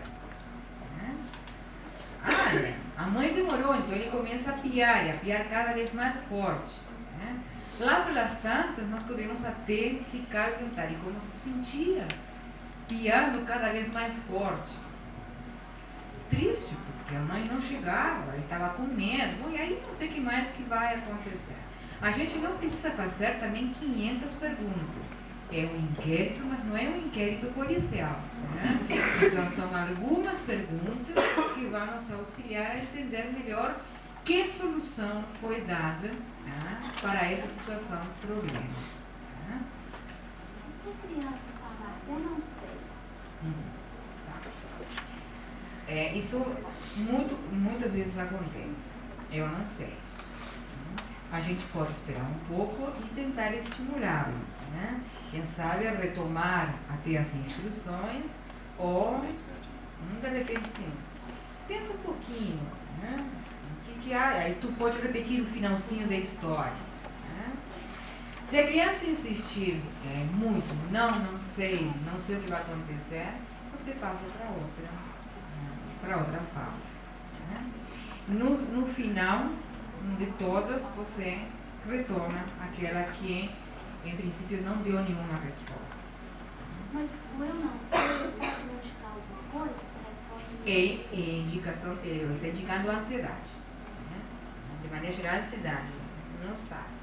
Né? Quando a criança diz assim, eu não sei, espera um pouquinho. Né? E aí a gente estimula. Né? E ele diz, não, eu não sei. Tudo isso ainda é tempo de reação. Porque o tempo de reação só é fechado quando efetivamente a criança dá uma resposta, né, à lógica da pergunta. Qualquer comentário como, não sei, que história ruim, não gostei do desenho, tudo isso ainda é tempo de reação. Se for no meio da história, é conteúdo qualitativo que depois vai nos auxiliar para entender como é que essa criança funciona. Mas se antes há uma resposta como esta aqui, ele pode dizer, não sei, deixa passar um tempo, não gostei do desenho. E lá para tanto ele diz, achou outro livro. Aí termina o tempo da reação. Tá? Comentários ou respostas que não são respostas propriamente dita à pergunta, ainda fazem parte do tempo da reação. Tá? Blanca, então esse teste, você conta uma história e o que é esperado é uma resposta, não é? A criança não vai contar uma história. Não vai contar uma história. Né? Então, o inquérito é até necessário para você desdobrar o que a criança está pensando, o que ela está... É que aqui houveram respostas curtinhas, mas pode ser que ache uma resposta um pouco mais elaborada, né? Aonde também você vai fazer. Mas o que é esperado realmente é uma resposta. É uma resposta mais objetiva, mais curta. Né? Mas tem os adolescentes, vocês vão ver aí na apostila, os adolescentes fazem até pela faixa etária. Né? Aqui nós estamos com uma criança de 5 anos e 2 meses. Bom, mais ou menos nessa fábula ficou claro como é que a gente conduz o inquérito. Vamos ver na 2. A 2 lembra que era a fábula do aniversário, do casamento, da mamãe e do papai. A criança termina indo embora da festa, a gente pergunta por que ela foi embora. Então, aqui a resposta foi mais rápida e ele diz, porque não sei. Acho que ela não gostou.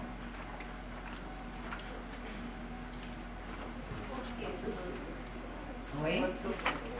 A gente perguntar, do quê? Ou não gostou? Como assim? A gente também não pode, em todas as fábulas, usar a mesma estratégia, fazer a mesma pergunta. Como assim sempre a primeira nossa pergunta, né? Então, às vezes a gente diz, eu expliquei melhor. Só que para pequenininho, para adolescente até sim, mas para pequenininho eu explique melhor, às vezes não é muito compreendido por eles, mas os adultos até bem adequado. Né? Então assim, acho que ela não gostou. Do que? Ou não gostou? Como assim? Ah, não gostou porque só tinha adultos na festa, não havia crianças para brincar. E daí? O que vai acontecer? Vai ficar emburrada lá no quintal. E como é que termina a história? A mãe e o pai voltam e pedem desculpa por não ter convidado nenhuma criança. Uma boa reparação. Não sei, estou inventando. Né?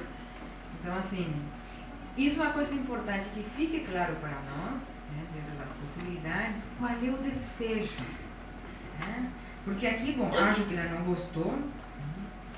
Tá aí, qual é o desfecho? Como é que fica a coisa? Né? Fica bravo? Fica a coisa não resolvida? Fica reparada? Não sei. Acho. Isso que é importante, de saber como o herói resolve a situação ou não resolve, mas isso tem que ficar claro para nós. Está claro, gente? Vamos ver outra cena. Na do cordeirinho, tá? Né? Aquela que a mãe disse, agora tu vais ter que comer capim. Tá? O que essa criança diz? Tem que comprar leite no armazém.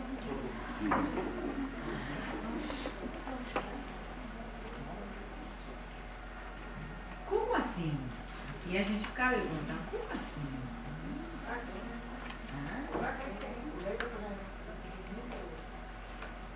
Também a gente não sabe, mas em princípio a pergunta é assim, agora a mãe diz para o maior, não, para o cordeirinho, para o primeiro cordeirinho, agora tu vai ter que comer capim. O que ele vai fazer? Bom, não sabemos, né? Eu imagino que ele disse a respeito dele, mas pode haver uma dúvida, de repente, para o pequeno, né? Então tem que comprar leite no armazém. Então, como assim tem que comprar leite no armazém? Sim, porque não tem leite para os dois, ficamos na mesma. Né? Bom, e daí? Tem que comprar leite no armazém. Aí você vai dizer assim, bom, quem tem que comprar leite no armazém? Eu não sei o que ele vai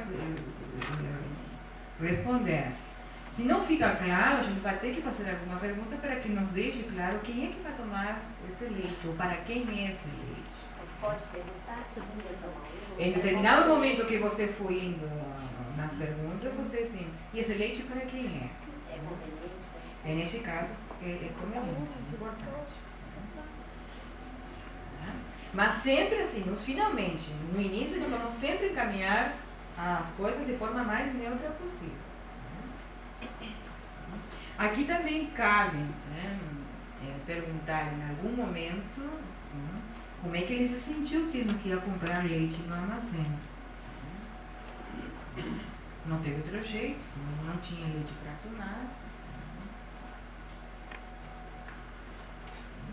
Aqui é uma coisa que a gente tem que avaliar até que ponto isso não é uma atuação, né? Uma coisa de rebeldia com a ordem da mãe. Né? Então é importante ver se é uma rebeldia infantil ou se é uma coisa assim, mais de confronto com a figura materna, né? E de rivalidade com o irmão. Bom. A fábula 4 que foi utilizada aqui foi a fábula do enterro. Então veja bem que as primeiras respostas da criança são bastante defensivas, porque ele não nos deixa bem claro quem é o personagem, né?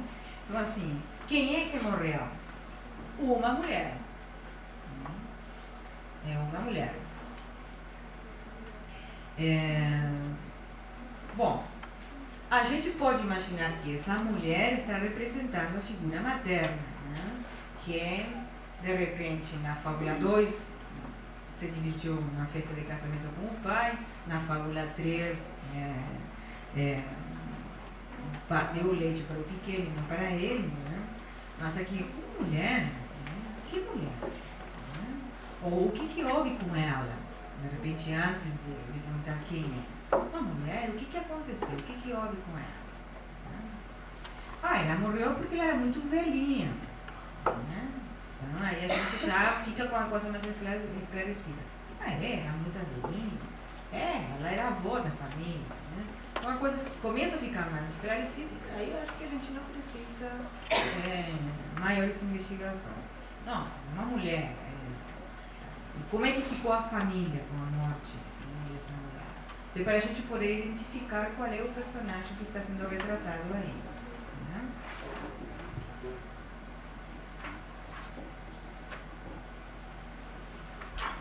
Na fábula 5, na fábula do medo,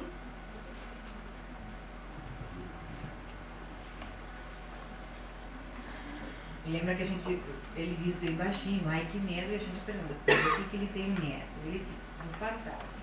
Que é uma resposta bastante comum para essa fábula na faixa etária pré-escolar. Né? Então, um fantasma, né? E daí? O que vai acontecer? Né? Ou o que houve? Né? Por quê?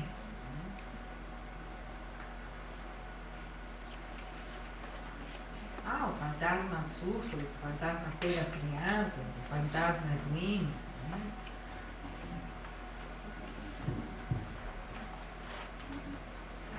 Essas aqui são respostas mais fáceis. Mas vamos ver isso aqui na fábula 6.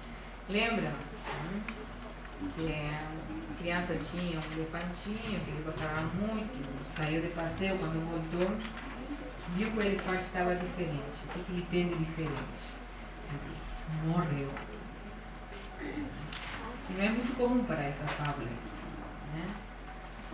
Morreu? Porque a gente pergunta o que ele tinha diferente. Né? Morreu? O que houve? Como assim? Morreu de tristeza. Por quê? Porque a criança o abandonou, o deixou sozinho. Ou de repente, porque ele ficou muito grande e a mãe da criança queria levá-lo para o zoológico. Né? Ou seja, são respostas diferentes com uma conotação diferente. E a partir daí você tem mais elementos a investigar. Mas sempre procurem pegar as palavras da criança ou do adolescente e procurem fazer respostas que não sejam vocês que estão diretamente direcionando a próxima resposta. Aqui dá o sentido. Bom, aí a respeito da criança. Né? Como é que a criança reagiu? O que a criança fez quando viu ele morto? Uma pergunta que pode ser.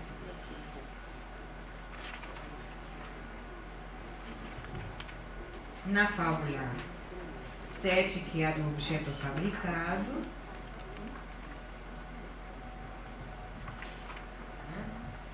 que a gente diz, bom, a mãe gostou da torre, pede de presente para a criança e a criança pode ou não dá. O que ele vai fazer? E ele diz, dá. O que vocês perguntariam?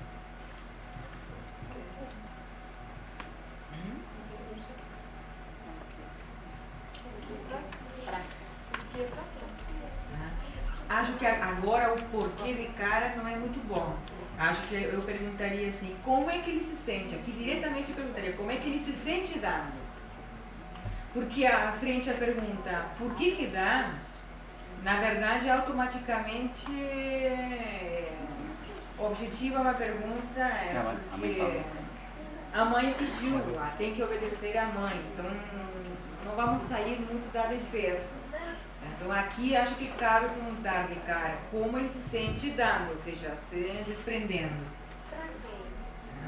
Não, para quem não, porque a pergunta da fábula diz, a mãe pede o objeto de presente.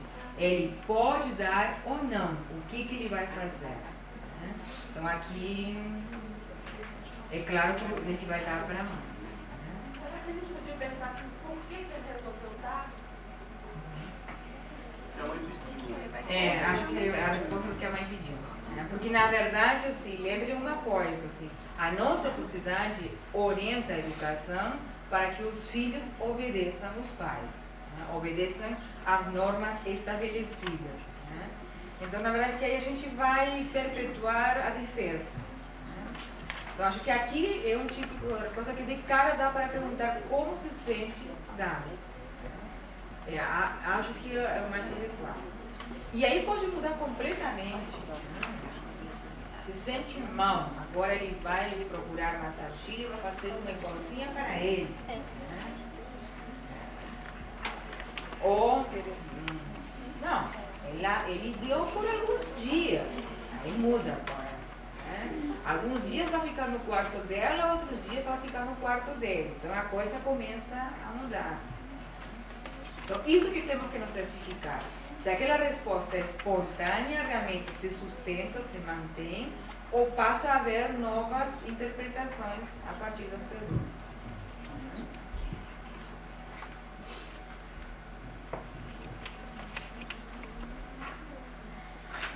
Naquela fábula, na próxima fábula, na fábula 8, que é a fábula do passeio com a mãe e o pai, que aqui a gente conta que um menino faz um lindo passeio no parque com a mãe, eles fazem um passeio sozinho. Quando estão voltando para casa, o menino olha para o pai e vê que o pai está bravo. Por quê? Ele responde, porque é muito longe de ver.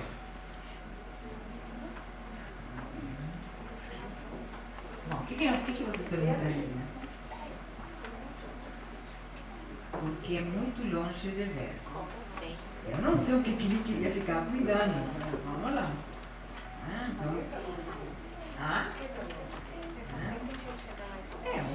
Ou tirar o porquê, de repente, longe de ver, peguem as próprias palavras. Como assim? Ou simplesmente, como assim?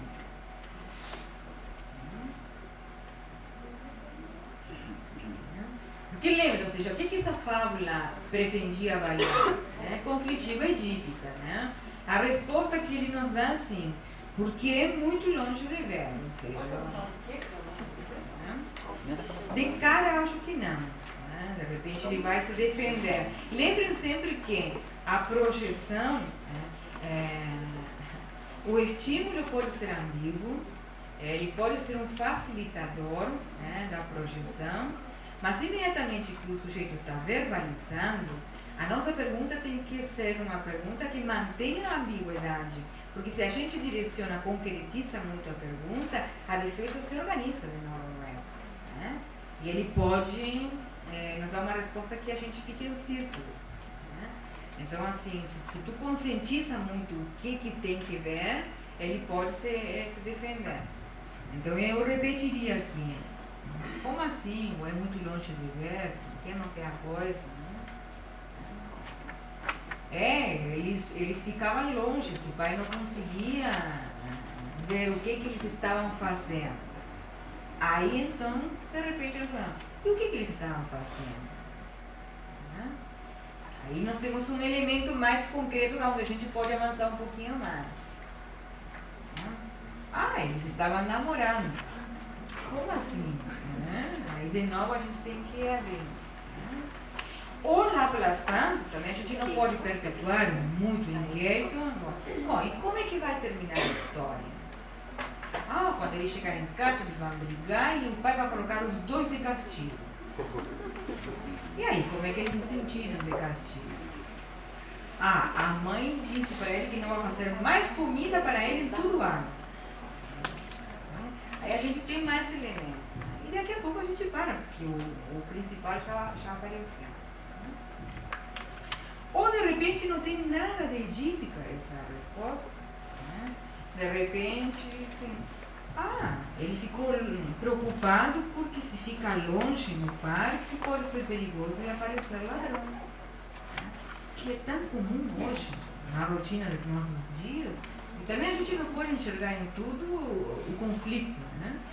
Então pode ser que apareça uma fantasia muito vinculada à realidade que nós estamos inseridos. Né?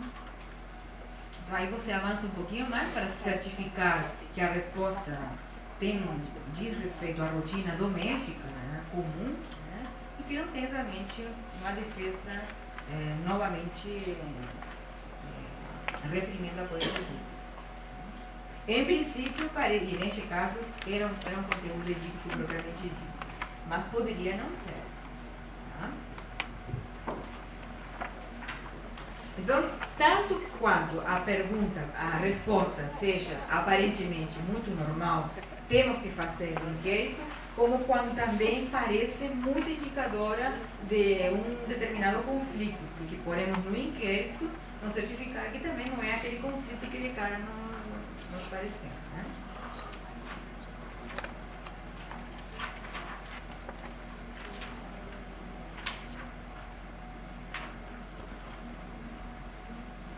Na fábula 9, que é aquela fábula da notícia, que a criança volta da escola e a mãe diz para não começar a brincar que tem uma coisa para lhe contar, e o que é que ela vai contar, a criança que responde, tem que estudar, senão fica burro. Então lembra que essa aqui era uma fábula, uma catarse, para ver aonde estava direcionada, né, a agressão, e que poderia trazer respostas de tipo ver os desejos, ver proibições, deveres. E veja como é engraçado a resposta deste garoto, porque tem respostas claras que mostram a mobilização afetiva e tem respostas bem defensivas. Né? Então tem que estudar, senão fica burro. Está relacionado mais com o dever que ele tem que fazer, com uma norma que ele tem que cumprir, com uma coisa até que é comum, que é o que a gente diz para nossos filhos. Né? Tem que estudar, senão tu não vai ser ninguém na vida, aquela coisa toda. Né? Então,